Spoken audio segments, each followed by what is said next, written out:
for you. Maybe? Did you get a little note saying yes? Yes. Yeah. Yes. Excellent. So we've started recording. Hello.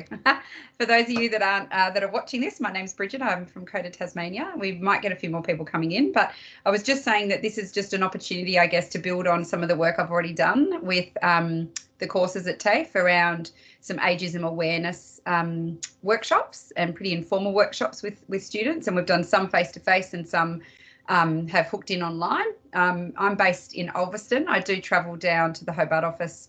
I try to every sort of 4 to 6 weeks. So there might be an opportunity to sort of come face to face down in the south if it works with the schedules, etc. But I guess I wanted to give people a bit of an awareness of what we cover. And it's great that, Gina, you've been involved, so you can chip in as well about any insights you had from the students. But I guess about why we feel it's so important, especially to get into the stage where people are thinking about working specifically with older people. We know that ageing is happening to everybody, and Tasmania has the fastest growing demographic of older folks. So whether you're explicitly working in the aged care sector or you're working in other community sectors, you're always going to come across people that are probably older than you. And it's about thinking personally about how we think about ageing, and then how does that flow onto how we treat people in our jobs, but also as we're out and about as community members. So Cota's one of Cota's biggest, it stands for Council on the Ageing. It's probably needs a rebrand. It's a bit of an old-fashioned term, but really we represent the voice and the needs of people as they age. So that could be anything from me now at 45, because that's the magic age that people start to get discriminated at in workplace when you apply for jobs, or it could be we do a lot of lobbying around retirement pensions or the aged care space around making sure that people are treated individually and have choice and control, or it could be ensuring that people understand their legal rights around wills and planning for end of life. So we do, as people are very complex and very have a myriad of issues and needs as they age, so too is our organisation. So a vast majority of what we do, though, is to lobby government to consider the needs of Tasmanians as they age in the way that they plan their communities. That involves councils as well, how they plan developments and housing and streetscapes, etc. So they start thinking more about this. But I guess at a more macro systemic level, how does government legislate certain policies in community which then flow on to access to services? So a good example would be is that we've done a lot of lobbying in the past around discrimination around workers' compensation, because our Act doesn't cover you after 65, which most people don't realise. So we might be doing something like that, or we might be actually helping an individual, Betty, who's 88 in the community that doesn't understand the aged care system, and one of our workers might go out and help her. So we do a real variety. But at its core, we're passionate about talking about ageism, and that's one of the things that I do a lot of. So the collaboration came, I think, because Caro had connected in with us. As Cota, we've come to talk to TAFE before about aged care and navigating the system, but also elder abuse. And so we asked if you'd like to extend that out a bit and talk more about ageism more generally. And that's what the workshop that I come in to deliver is. It's about an hour and a half. Bit longer if it's in person, just because then we can do a bit more sort of table work and things. But really at its core, it's about getting students and the teachers, and I'm sure, Gina, you probably thought differently or might have had some different thoughts when you participated too, but it's about getting people to think about what does actually even ageing mean? What does it mean to be living in a community now at this time of our life where we actually live a lot longer? So it's great. Modern science does that for us, but it also means that quite a lot of us will have physical disabilities and needs because we're living longer, and so there's implications of that. But also a lot of people don't, and a lot of people are very active, need no help, and are actually contributing and fulfilling lives in the community. But the thing that is depicted mostly about ageing is frailty and sort of negativity and burden, and the government doesn't help with that landscape quite well, and they talk a lot about the cost or the burden of people being older. So Lena, you've got your hand up. Yeah, I'm just curious about something. So do you work as well with Advocacy Tasmania and the public trustee? Yep. So Advocacy Tasmania, if you think about Cota does more the policy and systemic work, and we run programs. Advocacy do specifically one-to-one advocacy. So they will stand beside somebody and work with them to advocate specifically on their individual issue that's challenges and barriers. We refer to them for that. So, and they might refer to us if someone wants to find a community activity, or they want to navigate the aged care system, or we work quite well together around what they're hearing and seeing, and then we can obviously feed that back up through policy submissions. So advocacy TAS, yes, absolutely. Public trustee, we've been having a lot more conversations with them around their reforms and the ways that they can shape that organisation to make it much more about the person at the centre, because we know that there has been some issues around that. Yeah, absolutely. We do submissions around, we did a submission to the Guardianship and Administration Act. A lot of our workers know a lot about that sort of stuff. But I guess we use that knowledge and advocacy more in programs and projects than one-on-one individual, which is what advocacy TAS do. So we kind of do a little differently, but we cross-refer to each other a lot. Yeah, absolutely. And even that is tricky, isn't it? Because as people that kind of know a bit of stuff about this, you still don't know who's who in the zoo and who does what. And so imagine a community member who doesn't have access to IT, who doesn't have a lot of friends or family around that can navigate, that doesn't understand who might be out there to support them. So there's a lot of work that we do in the space of encouraging organisations to make sure that they're accessible. Putting phone numbers on things, advertising on the radio. They're all things that older folk tell us they need in order to know about things. But in this tech world, most things go straight online. And so there's a group of people that are really missing out. And so one of the other things that we lobby a lot about is that digital inclusion and making sure that governments and businesses, make their services still accessible. And, all you got to do is start listening, and you realise when people do interviews, no one gives out phone numbers anymore. Even big service providers that I've heard being interviewed about issues to do with older people, and they give out a web address. So we gently remind people of those things too, that they're really not making their services accessible. So I guess from our perspective, we can do all of that, but actually what we'd love to do is also have an impact for the people that are going to go and work in this space, because there's a lot of reforms, as I'm sure you're teaching all your students about, and the aged care system, it will take time to be more user-friendly and less bureaucratic, and cultural changes with providers and workers and expectations. But the students coming through can take some of this reflection around ageism to whatever workplace, and they can help to sort of have conversations. So the perspective that Cota has is we want to do more and more of these workshops with students, with community organisations, because it creates a ripple. It gets people talking, it gets people thinking, and hopefully it gets them changing their thinking, but their behaviour towards ageing or towards older people. So that's what we explore in a nutshell in those workshops. Like, what does it mean? And it's totally okay if you haven't thought about this, or you then realise, oh my goodness, I'm a little bit ageist. That's part of the journey. Like, you've been conditioned potentially to think that way, because that's what media and socialisation has made you think, that ageing's no fun and it's not going to be great, and those sort. And everyone goes to a nursing home, which we know is not right at all. Like, a small proportion of people over 65 end up in formal residential care, but it's what's depicted all the time. So it's these stereotypes then get embedded about what ageing even means. So that's what we love exploring in these workshops, and the students have been great, actually. Really, I bumped into a couple of students up on the northwest afterwards a couple of weeks after, just randomly.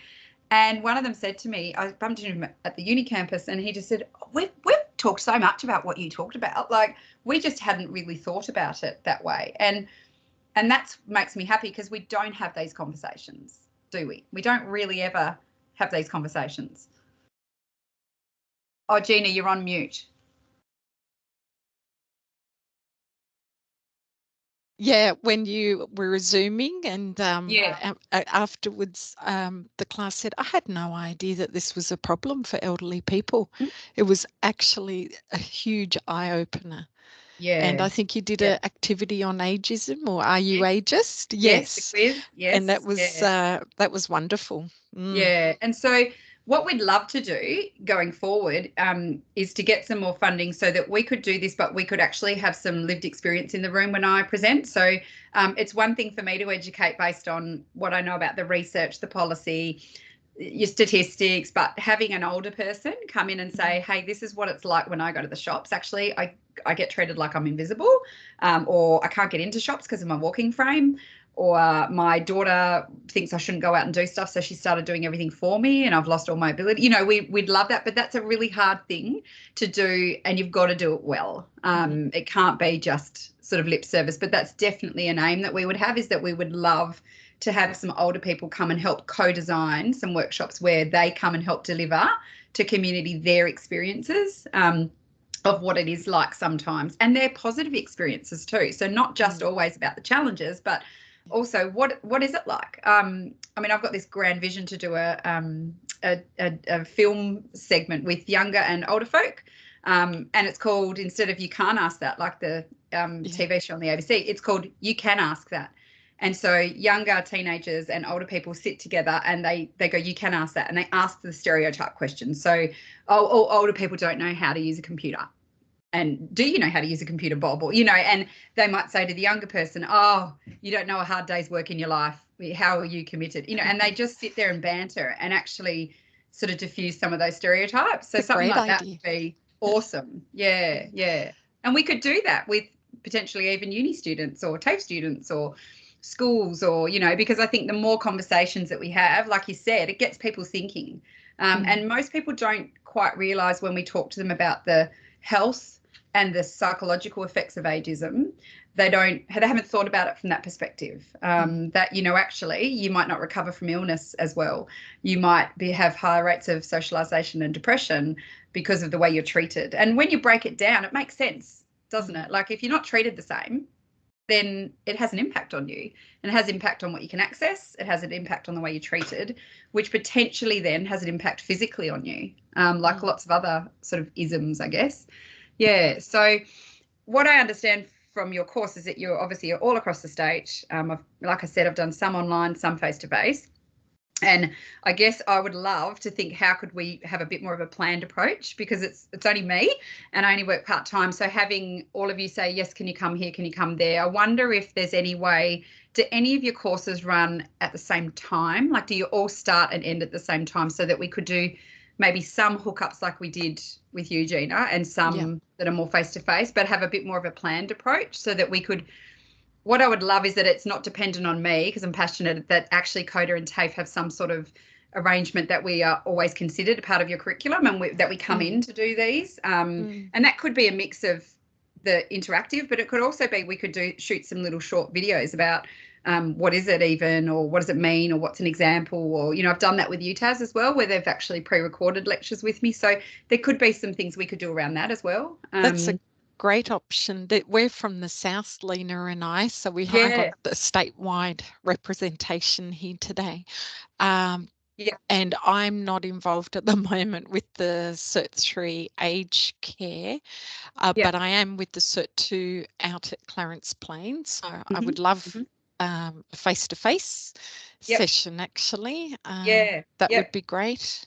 So have you got, you would all have your term dates next semester or next term done, and we fit this, I think everyone chose a bit differently, but some people fit it into that sort of communication unit, I think, or that session. So maybe it's about you guys thinking, do you want to just do that individually, or do you want to choose, this is the course, this is where we think that ageism discussion fits well, and then we'd be able to go, okay, well, let's work backwards then, and what week is that, and then what commitment would that be, etc. So rather than just waiting for like a call every now and then, be good to kind of work backwards. So I don't know how we would do that across the state, or if there's a coordinator of the whole Cert 2 and the whole Cert 3 across the state, or how you do it, or if it's very regional.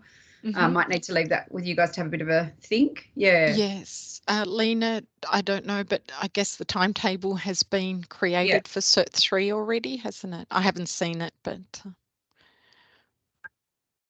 So the person to contact there is Arena, or the coordinator will be Michelle, but Michelle is coming from long service leave in the 1st of July. Okay. But all of you, is TAFE 2 terms like uni as well, 2 semesters, or we've got another course starting July, isn't it? So you'll be with mine. Sort of like July to October-ish, or July to November-ish, that sort of I think it would be around October, and then they're on prac placement. And do you do a summer cohort or not? No, not over Christmas. No, the next intake would be or starting February sometime. Yeah. So there's a February intake and a July intake. Okay. Yeah. Yeah. So exactly the same as uni. Yeah. So then it'd be about working out how many courses are you running, how many classes, which regions, etc. So maybe would it be okay if you emailed me, Lena, those 2 people, and then that would be a conversation I can start to have in the July. It's just it would be a lot easier to do it in a coordinated way, so that even if it may even be that I've got staff that are in the other regions that might be able to step in every now and then and do it in the south, or that sort of thing, to try and share it around a bit. It'd be good to develop some of that within our team as well. And but I'm thinking. Oh, sorry. No, you're right. The unit also that would be useful for this is in the empowerment of elderly people unit. Traditionally, I think that's where we have ageism, isn't it, Lena? Yeah. So there was the empowerment, and I think some people put it in that. Is there a communication one or something? We had you slotted in there for us at Cert 2. Yeah. But I'm happy we can discuss where we want to put. Yeah. So maybe it would even help me to just see the outline of the Cert 2 and Cert 3 and what units you do, and then I can have a bit of a look through as well and just think, where would it, fit nicely. If you'd be able to flick me that'd be great. I'm happy to do that, but I'm also happy to go with whatever you think. And I don't know. I've done some stuff before with last year with the associate degree at TAS, Associate Degree of Community and Health Services, and we did an activity where I did a pre-recorded lecture, and it was about who we are, ageism, importance of listening to older people's lived experience, etc. And then they had to do an assessment task.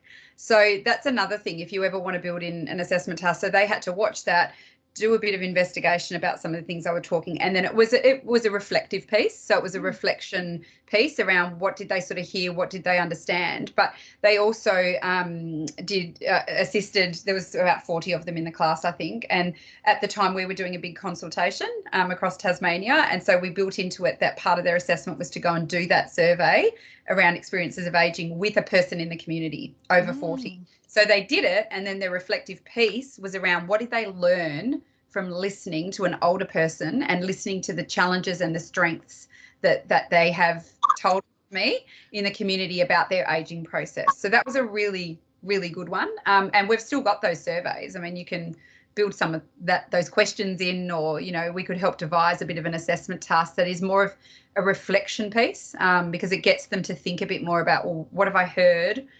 And what does that mean for me if I'm going to go and work in that space? What can I kind of pledge to do to sort of watch out for these sort of stereotypes, or, that sort of thing, or what conversations can I have? So that can work quite well too. If I mean, I know your units are set, but if you ever wanted to build in a reflective assessment hurdle task or something like that, you could do that too. Yeah, thank you, Bridget. That sounds interesting moving forward, because we are changing our qualification. Next year we have new units, so I don't know what the assessments look like, but I know there's lots of planning around learning and activities to support the new units, so that's something to consider as well. Thank you, Bridget. That'd be interesting. No worries. And even resources that I think are useful, like I've flicked a lot of those to our counterparts at UTAS as well for their courses, so they've popped it up on reading lists. And so if there are things that you're thinking, gee, we're doing this and it's about ageing, and that'd be great to have something. I'm always happy. I'm a massive sharer. So I'm always happy. I've got a bank of lots of resources and things and policies and initiatives and things. So if you're ever stuck, or you're just thinking, just reach out to Cota, because we might well have something that you could use to pop up on your reading lists and things. Yeah. Thank you. Yeah. Wonderful. So I think it's really great. And I'll talk with if the other thing I was just going to say is that my colleague has done in the past and is happy to, again, in the future, come in and do talks about elder abuse. So I know that you specifically talk about that. So if that is something of interest, then I can talk with Lynn and let her know, because she's already got a workshop. She's well up to date. Like me, that's her area. So she's absolutely up to date with the latest legislation with policies initiatives. We just had our World Elder Abuse walks yesterday. Yes. And one in Lonnie today, actually. We had Bernie and Hobart yesterday. So, and they've just literally yesterday released the new elder abuse strategy. So, fantastic. I'll flick you the link. Yes, please. Because they've it's got 3 2-year action plans around what they're hoping to achieve. And in it, I had a quick look last night, and there's a lot in there about raising people's awareness and talking about it. And we know that one of the biggest drivers for elder abuse is ageist stereotypes and views about aging, and that power imbalance of thinking that I have more power over you, and taking advantage of the vulnerability of older people and what that might mean. So, yeah, that's a good thing to make students aware of, that new strategy has just been released. Yeah. Thank you. Yes, I know the aged care team will be very keen to have the elderly abuse sessions as well. Yeah. Oh, great. Yeah, that's great then. Yeah. And yeah, all right. Well, maybe. Sorry, you're on mute, Lena, I think. No, I'm not on mute. Oh. Yes. Oh. Can you hear me? Yes. Yeah, it's a bit, yeah. Oh, okay. We have the part-time group as well. Maybe they will be interested as well in one of the sessions. Yeah. Yes, that's right. That's right. I remember you saying, so you've got part-time and full-time. So looking at how to, again, coordinate across the two. Yeah. And it might be for some, like I said, there's only one, and we maybe for some we can record some stuff, and for some we do face-to-face, and we just see how we can do that with the resources that we have. But like I said, happy to give information that you can pop up as well, and we can even do some little 5-minute, I can pre-record some little 5-minute ditties about ageism, and Lynn could probably do the same for elder abuse, and we could, you could utilize those as well. Right. Yeah. So Lena, if you could send me the details of who the coordinators are, so I can look at that, and one of you send me maybe so I know you said it's going to change next year, but the Cert 2 and 3, the links to the most up to date, which would have all the units, just so I can have a bit of a look. That'd be great. And maybe we'll obviously send this out to people so they can have a look at it, and then we'll just see how we can coordinate some further sessions for this next term coming, and then look at your changes for next year. And see, but Cota's really keen to stay connected with both TAFE and UTAS around this sort of stuff, because it's, like we said, it's so vitally important that the workforce going in are armed with this more holistic view of people as they age, and to think about those wellbeing things and needs, as well as the physical needs that they're all learning about how to care for, making sure that they've got that personable element of thinking about the person as the individual and not the age, is really, really important to us in the work that we do. Yeah. Thank you so much. Yeah, it's wonderful for us to have such passion. It is. And a willingness to help us with our or the student learning journey. And I love working with students. I did it for 10 years, so I just love it. I think it's so important to ensure that when students are studying, they've got the most up-to-date and contemporary knowledge base. And again, if we can extend that to more lived experience in the future with these workshops, I'd love that as well. So we can actually hear from older folk about their experiences. That would be my aim. Great idea. Maybe we could do something like a face-to-face at Clarence Plains, and with an elderly person, and run a little workshop. Sounds good. Definitely have conversations about that. For sure. Okay. All right, no worries. So are your folk going out on placement now, or they're out now? They are out now. They're out now. How exciting. Yeah. That's the fun part, isn't it? The students now. We are visiting the students now, just asking them how they are doing. How they're going. Yeah. Great networking opportunity for them. I'm sure a lot of them will get jobs out of it. Yeah, hopefully. Yeah. Excellent. Thank you so much. Thank you. I'm just going to press stop recording. How do I stop it? Oh, it's not saying. Oh, here we go. Stop recording. Done.